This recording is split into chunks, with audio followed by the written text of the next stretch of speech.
Welcome to the Perfectionist Guide to Mothering. I'm Andrea Fortenberry, and I'm here to help you break up with perfectionism, unrealistic expectations, and mom guilt to enjoy motherhood and love this one and only beautiful life God has given you.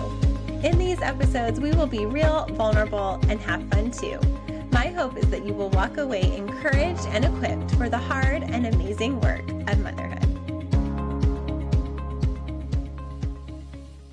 It's so exciting that my book, 2-Minute Timeouts for New Moms, 100 Devotions for Weary and Wonderful Days, is now out into the world. It has been so exciting to release the book, to see it in your hands, to see what you have to say, and I am so glad to hear from those of you who have messaged me or tagged me online that you are enjoying it and that you want to pass it along to other moms in your life. My heart is that every mom who reads 2-Minute Timeouts for New Moms will find faith, hope, and love for her journey. And while the phrase new moms is in the title, I truly hope that every mom who reads it will enjoy it, because the truth is that every new season of motherhood makes us a new mom all over again. And I think you'll find some encouragement for whatever season of motherhood you are in right now. So go to 2minutetimeouts.com and you will find links to buy it at all the major book retailers. It would make a great Mother's Day gift, birthday, baby shower, Christmas, or just because gift. I hope that you will enjoy it and would love for you to leave a rating and review wherever you purchased it. Welcome to episode 144 of the Perfectionist Guide to Mothering. Today I have the privilege of chatting with Tim and Mark Shoemaker, authors of What to Say and How to Say It to Your Teen. Together they have 50 plus years of combined parenting and youth ministry experience. Tim is the author of more than 25 books and is a popular speaker at conferences and schools around the United States. Mark has been a youth and family pastor since 2011 and currently serves as a campus pastor and oversees youth and college ministries at the Bridge Community Church in Illinois. Tim and Mark, it's a pleasure to have you on the show today. Hey, thanks for having us. Yeah. I love that you're a father-son duo, and look, you're even talking at the same time, saying the same things. I love it. Exactly. How fun to get to write a book together. Definitely was. Yeah. It was a first, obviously, for me, and I found it to be just great. Yeah, it was cool for me. I got to see my dad do this for so many years and read his stuff, but then to be asked to be part of it was a ton of fun. Yeah, I love it. And it's such a helpful, practical book. So my kids are teenagers. I have a 17-year-old and a 14-year-old. So this is really perfect for my stage of life. So thanks for writing it. And I'm excited for us to chat today. That's awesome. So let's kick it off. Tim, I'll ask you a question first. So can you share with us about a time when you had a difficult conversation with your parents and what that was like, and then how it impacted you for the long term? And I think you mentioned one of your kids is 17, right? Yes. Is Yep. that right? Well, I was 17 at the time and I'd really messed up. It was like the worst I'd ever messed up in my life, I think, at that point. And at first you think, I'll just confess to the Lord and get past this, but the Lord's conviction, I had to talk to my parents about it. And how my parents handled that conversation was just so important. We'd sat down at the table, my mom, my dad, and myself. My dad led it. And what I don't think he realized was just how much of an impact that had in my life. It wasn't something where he was just berating me or knocking me down or insulting me or anything like that. But boy, did I know he was disappointed. I had crushed him. And it was more of a spirit of, Tim, this isn't you. This isn't you. This isn't the kind of thing that the decision you would normally make. And I'd hurt him on that and disappointed him. And his love showed so much. Not that I ever doubted that, but it just, the way he handled that, I'm sure he went to bed thinking he was a failure. But what he hadn't known is he'd won a major victory just by his heart showing and him expressing that love. And I'll tell you what, I left that conversation more resolved than ever to earn back that trust, Mm. to rebuild that trust. And I did not want to disappoint my dad. It was a crossroads moment for me because God used that in my life to help me stay on the right path. I'm sure if my parents didn't handle the conversation the way they did, I would have missed so many of God's blessings. Yeah, I love so many things about that story. First, that you went to your parents to have a conversation because, like you said, I think as teenagers, we want to have that tendency to hide and not talk to our parents about hard things. I think a lot of teenagers feel like my parents don't understand, or like we have a fear of what they'll do or how they'll respond. And so I love how your dad, it sounds, really chose to respond versus react, which as parents is really easy to just react out of our feelings versus choosing the better response instead. Yeah, yeah, I think so. And there was something else that was interesting that Mark and I have, in fact, we put something in the book about it, but it's something that we've talked about as far as timing. I had told my mom, I think it was the night before, I confessed to her, and it was set up for the next night that my mom and my dad and I would sit down and talk about it. It was already really late that night. And as when guys will open up more, when it's late, when it's dark. And so that did give my dad some time to think things through. And he was just, like I say, he was just so disappointed. You could just see it. And taking it on himself, I think that somehow he had failed. And but so that was a big thing. So the timing even was an important part of that, I think. Yeah. And also, what you're saying as parents, I think we do see our children's failures and successes as a reflection on us. And I like to say we can get maybe partial credit for some of it, right? Like the good and the bad, that maybe they pick some things up that we wouldn't want them to, or yes, they learned from our good habits, but really our kids have their own free will and get to make their own decisions. So we can't entirely take the blame or the credit for the successes that they have. Yeah. Mhm. Mark, would love to hear from you on this one. So, why are intentional conversations with teenagers so critical? Yeah, it's a huge deal for conversations at this age. I think for a lot of reasons. One being they're having educational moments on these things, conversations with friends, social media, shows, music that they listen to. That like their view is being shaped in these years of their life.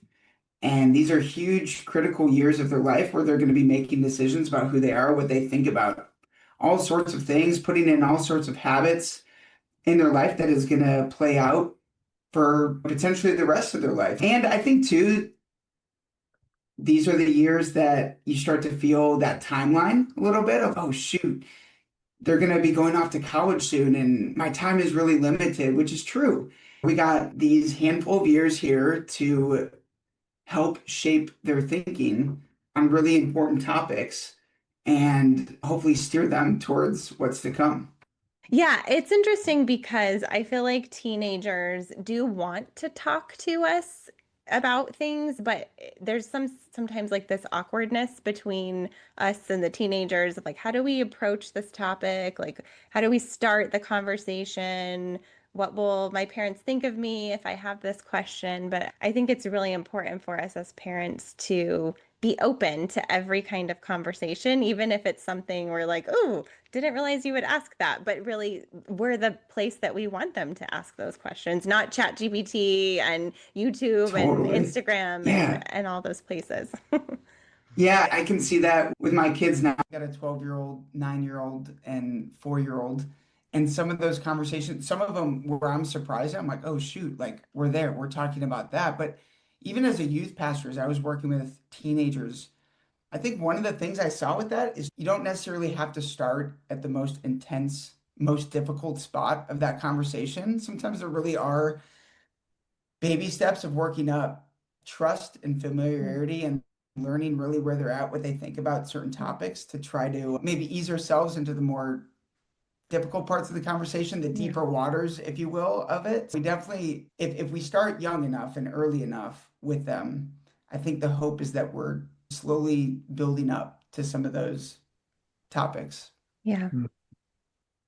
So let's chat. We'll skip around with the questions that I have prepared since you mentioned trust. So, how can we as parents build that trust with our teenagers so that they know that we're that safe place for their hard questions and those topics? Just some things right off the bat is, you know how it warns us in the Bible not to exasperate our kids. Mm. Boy, when we exasperate them, that breaks down trust so quickly. And so I think we have to be really careful how we handle it. At the beginning of the book, we have some chapters that just are some little reminders about some prep time, some things to do before a conversation. And there is one section that talks about exasperating our kids and ways that we can do it, maybe without even thinking. But when we're having a conversation with them, little things like not interrupting them. We know where they're going. We've heard them say this probably 100 times, and we can just try to cut right to it. Or we hurry them and we don't allow them to express themselves. It takes them time to express themselves. To them, it's often a David and Goliath type of thing. We're the authority, we're the adult, and they're going up against that. And there's that end of it. But any way that we might belittle them, mock them, push their buttons, if we were to say, you just did that because whatever, that's claiming to know their motives. That is exasperating to kids. Only God knows their motives and themselves. And so when we take that kind of a position, they feel like they've been judged. And we may be right. But when we claim to know that stuff, that stuff's lethal. That'll shut them down. It will make them angry and resentful. And so I think, yeah, it's a good practice not to exasperate our kids. For sure. The Bible tells us that. But I think one of the big reasons is because this corridor, this time in their life is so key, so critical. Our teens need their parents to help guide them through this. And if we exasperate it and we cut that off, our kids are in so much danger, so much more danger anyway. Yeah, that's good stuff. I think too, like for the building trust, especially for myself growing up, a lot of it was being able to see my dad and my mom living it out in their own life Mm. and being people that I admired and living out some of these values genuinely, authentically in their own life. And that builds trust in and of itself to be like, oh, I would want to talk to them because our kids have a front row seat to us. Mm. And so if they're seeing something in us that is good, that I think that builds trust. I think too, showing within the conversations that we're really listening well to them. And I think it's a great idea to listen for a lot of reasons. One, you're understanding really where they're at and what they need to hear, and maybe making slight changes to the conversation in the midst of it based on really where they're at. But also, like when we listen, I think it builds up trust that we understand them to a different way. I remember my dad would take notes when I would talk sometimes about some of the bigger conversations, and that actually it validated a lot of what I was saying and made me think like he really cares. That builds trust a ton. If they know that we care, that we're in the conversation, not just because we're trying to get something from it or to get our kids to be who we want them to be, but we're in it because it's actually helpful to them. We really love them. We're on the same team. Those things build trust. That's so good. And I think it's just those little things that you were mentioning, Tim, that can exasperate our kids that come from a good place, but it's important to be self-aware to not do those things. And I think, I don't know if dads struggle with it more than moms or maybe equally, but I know as a mom, often my heart is to remind my kids about things like, don't forget this. And remember, you said you were going to do this. And that I've noticed can be exasperating. So then they're like, I don't want to talk to you because you're getting on my nerves. You've asked me to do this several times. So I really had to learn to give one reminder and then back off. And then maybe we do need to have a conversation about something later, but to be specific in my ask and then also to trust them to get things done because I think that builds confidence in them that they're capable of doing things that we ask versus mom nagging all the time. Really We good. thought about that a little bit as we were writing of like how often sometimes we can revisit a conversation and stuff. And we do recommend following up to big conversations. And sometimes the follow-up, I think, might help us limit the amount of times that we are nagging. Like you're saying, I totally get what you're saying with that. But the follow-up can be really important because then you're coming into it and it's like a set time and place that's okay, let's talk about Right. this again. It's a little bit of a checkpoint. How are you doing with it? Again, it's the tone of it is like caring. I care about you. And I want to hear what else have you thought about it since we last talked? Where are you struggling with it? What do you maybe disagree with me about? And you've had a couple days to think about it now and genuinely wanting to hear where they're at and steer them from there. Yeah. Awesome. Let's chat about this question now. So, what conversations are parents having with our kids, maybe too late or not at all, because they're really uncomfortable? Wow. And Mark, I'm sure he'll have some things to throw in there, but there's so many things. In fact, a number of these 30 conversations we put in there were things that a number of them are things that we might tend to avoid. But for example, there could be some things even about their screen usage. Maybe we tend to delay that, but the longer they're involved with that, the tougher it's going to be to change or break some of those habits. Their walk with God. Sometimes we think they're plugged into the youth group, they're going to the youth events, and we're hoping that the youth pastor is drumming that in enough, and we don't want to nag in that area. And so maybe those conversations about how that's going and where they're at with that. Emotions, if they're struggling with anxiety, kids aren't always showing that. Hmm. And sometimes, we want to hope that they're not having any issues emotionally. But boy, that's a conversation that we need to have. And then just other specifics. I keep coming back to how could a good God allow bad things to happen to good people? If we don't help them process that, they can be so easily led astray. Anyway, those are just some quick Yeah. things that come to mind.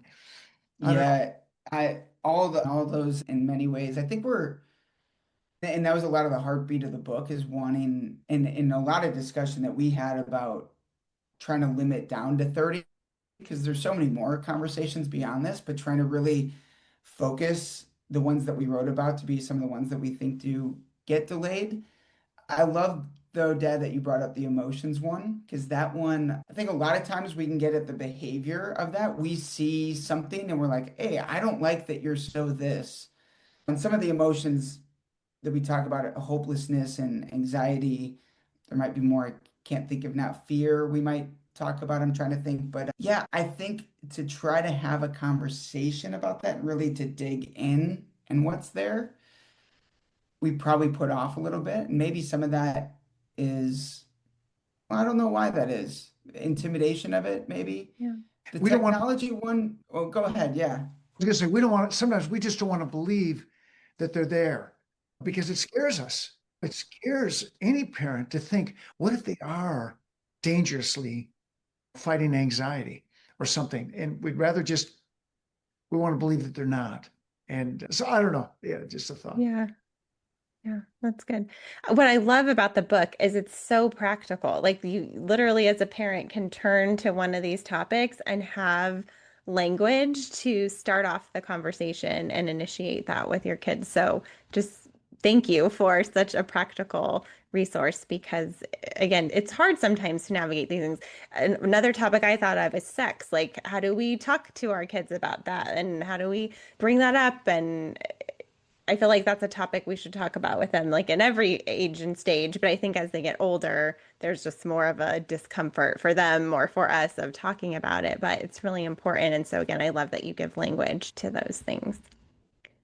Maybe one of the best compliments you could say is to give language to it because that is some of the intimidation going into it of what if I say something that pushes them away Yeah. or that doesn't connect or confuses them more or what would I actually say? I know me and my dad would laugh about it as we were writing, where we'd be like, if we're sitting in front of our laptop struggling to find the language, how much more difficult is it in the midst of running errands in the day and the stress of work and trying to get a meal on the table, and this kid is crying and that kid needs homework and this kid is asking a question, it's hard to find the words. So that's the hope, is exactly Yeah. what you said, is that they would find the language within it to be able to know where to start. So that's awesome. I'm so glad it's been helpful so far for you. Yes.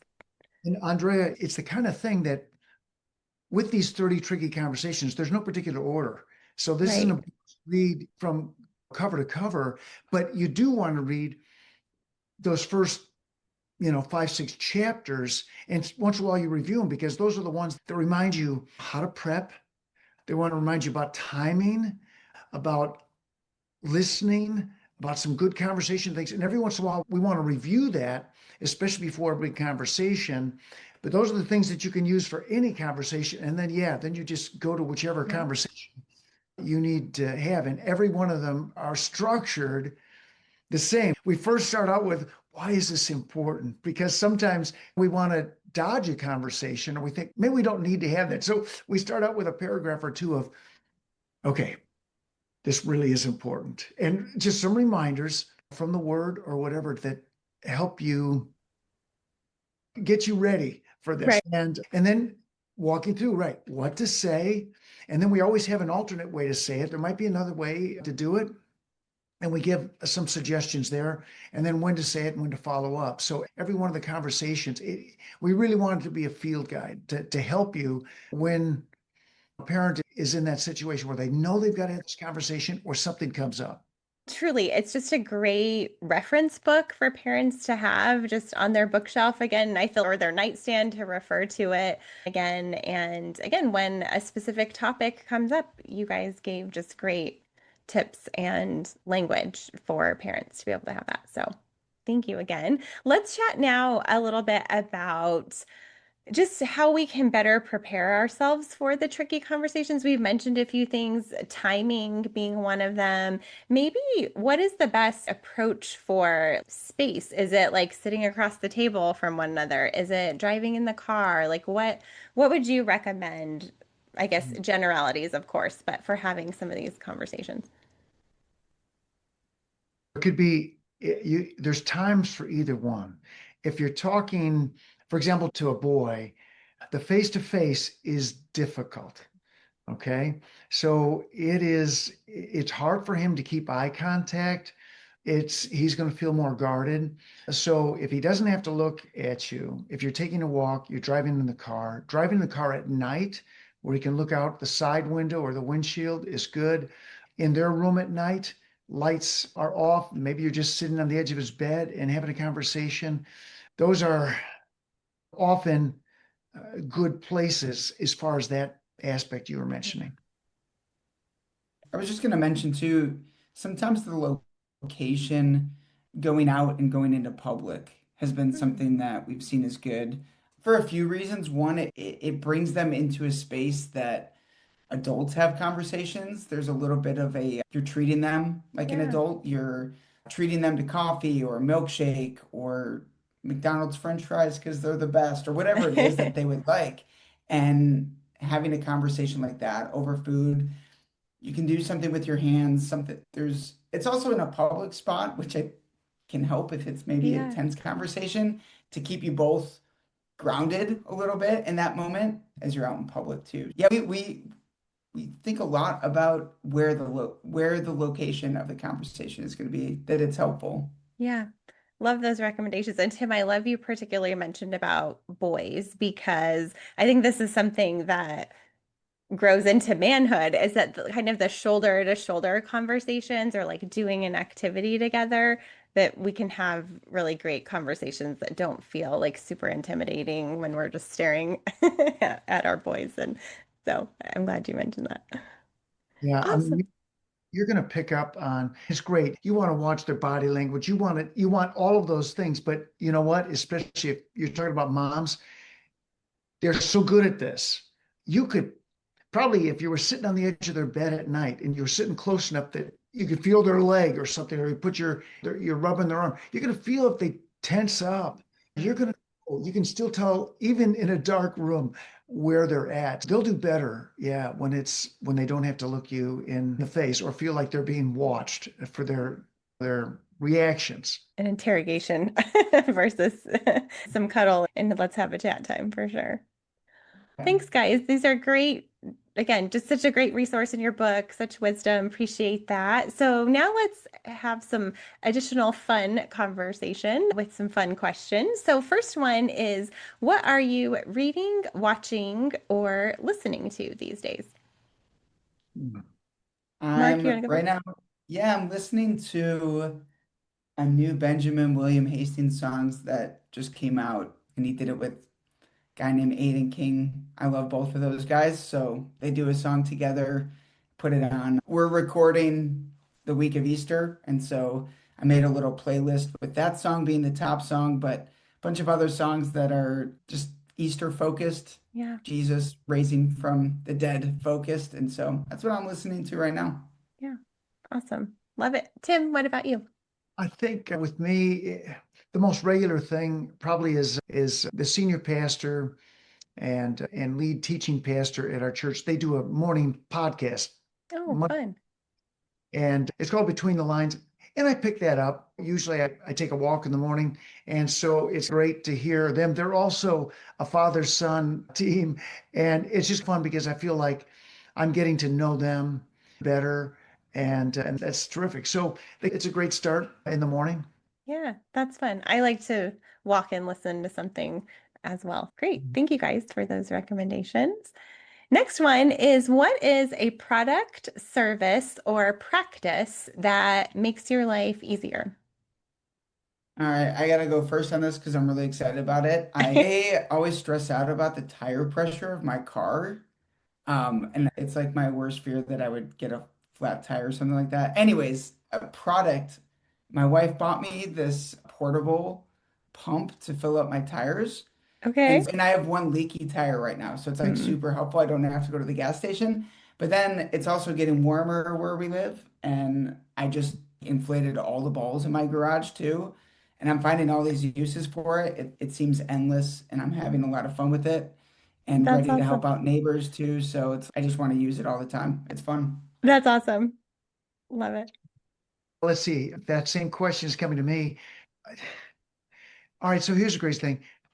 When I work, I use a stand-up desk. I enjoy it. I would have never guessed that before. But like when I'm writing, Yeah.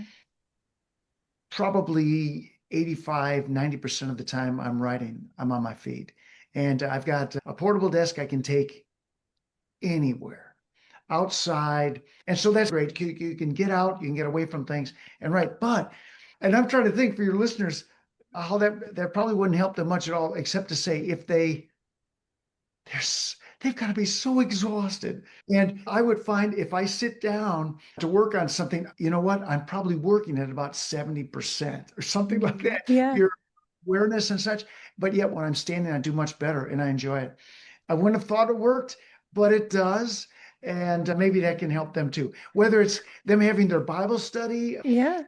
eat, whatever it is that they're doing, that might help them a little bit. Yeah. I like that because I've actually heard that sitting is the new smoking, that like it's so bad for your health to be sitting so much. And so I actually have a desk too. I'm sitting at the moment, but I can lift it up and stand. And yeah, it does feel better to change position throughout the day. So I like that. Thank Huh. you. Next question. So you guys can answer this one of two ways. We chatted about it before. So the question is, what is your best self or soul care tip for moms? So you can answer it if you want for moms, or you could answer it just for yourself. What is the best soul or self-care tip that you have? For me, it's going to be they need that time in the Word. Mm, And all that seems hard because they're so incredibly stretched and so exhausted. And it seems like this is a season that it doesn't work. But I just know maybe I'm just more and more aware as I get older how I'm off if I mm, miss that time. mm. It can be little things. They can take post-it notes and write some verses on it and pop those in different places now on the mirror, on a picture frame, by the kitchen sink, whatever it is, and some ways to encourage them and remind them of who they are and who they serve throughout their day. Or if they don't have time to do that, to write something down, ask somebody to, a mentor, a friend, a couple friends. Hey, can you write some verses on some post-it notes? And then when they get them, just post them around the house a little bit, just to keep us remembering. So good. I have a little stand that I have with some verses on it by my kitchen sink. And so that's helpful. And I just rotate it every week. And it's really, yeah, good. I'm always at the kitchen sink, either Yeah. chopping or cooking or washing dishes. So that's a good place for moms. Yeah, that's For good. me, for me personally, lately, it's been taking a walk without my cell phone has Mm, been really good for my soul. Amazing where your mind can wander in good ways and processing things as you're walking. Sometimes I'll bring a mug of coffee with me too, and just I like that's that. more when I'm like sauntering as I'm Yeah. walking. But sometimes I won't even bring that. I'll just walk and no music, no phone, no nothing, just walk. And it's been really good for me. Think, process, pray, all those things. Yeah, that's good. I feel like it's really rare that we're ever without our phones. So carving out some intentional time is probably good for the soul for sure. Yeah. Next question. What is God teaching you in this season? He's been teaching me more about being a witness for him. Mm, I've been challenged lately to go beyond a lot of the ways that maybe I would before think about myself as a witness or ambassador for Christ. I'm all for my actions speaking in the way that I love and people seeing my life and testimony and seeing Christ through that. But also looking, what he's really teaching me is the power of just sharing, just starting conversations with people. It doesn't have to necessarily start with Jesus, but just being friendly and talking and being open for opportunities and looking for it and having a lot of fun with that and being stretched by God in that and seeing the importance of that. I think sometimes I'd just be like, well, God's going to do what God's going to do with that. And I'm available if He wants to use me. He's given me His Spirit and He's given me that commission and He's told me to be His witness. Like that, He's told me, go do it. So I've been really challenged in that. Go out mm, and tell other people about the greatest thing that ever happened to me. yeah. Maybe that will be a subsequent book that you will write. Maybe, yeah. What about you, Tim? I think a couple things. One is it seems like following the nudges, like you get a thought, somebody comes to your mind and it seems random or whatever. You know what? Maybe I should contact that person or whatever. Following through on these little nudges, they may not Yeah. make sense, or something just bizarre happens and it makes you think of something. Okay, let me take it to the next step. If this was something the Lord wants me to do. And I think it's just learning to be obedient that way, even though we don't maybe understand it all. We don't see the logic in it or the need for it. But so that's one thing. And I think the other is just things like stress and anxiety. We talked about that in the book. You can get to the point where sometimes things are really tough and you're giving it to God and you're doing all this, but not sticking with it long enough to get that full freedom. One of the things that I was challenged with is when you're really stressed about something, feeling really anxious, not just reminding yourself who's in control and all that, which is great, it's a starting point. You do it until you can legitimately praise him, Mm, until you can legitimately find joy. And that's sticking with it a lot longer. That's that waiting, Lord. And I'm just saying, you're waiting days. It's like at one moment, it's this wrestling with it. And it might go on for some time, but that's where you find freedom. mm, That sometimes you're stressed about something and you get like that freedom maybe for 5 minutes and then it's back. But I found when I take it to the point of joy or praise, even through the tears, that holds me steady for months. mm. It's something totally different, but it's taking it further. Yeah. Yeah. Oh, that's good. Yeah, it's easy to let our peace be circumstantial, but like you're saying, just really seeking that joy and persevering in that. Yeah. So that's awesome. Guys, this has been such a great conversation. I really appreciate you being here and sharing with listeners. So, last question is, if people want to connect with you, where can they find you? For me, they can go to www.timshoemaker.com and there's the contact through there. That would be easy. Perfect. Yeah, for me, it's probably Instagram, Mark Shoemaker 3. And yeah, it's probably the best spot. Awesome. I will link those places in the show notes for listeners. And again, thank you guys so much for your time and for your amazing resource that you have created for us. Yeah, Thank you. thanks for having us today.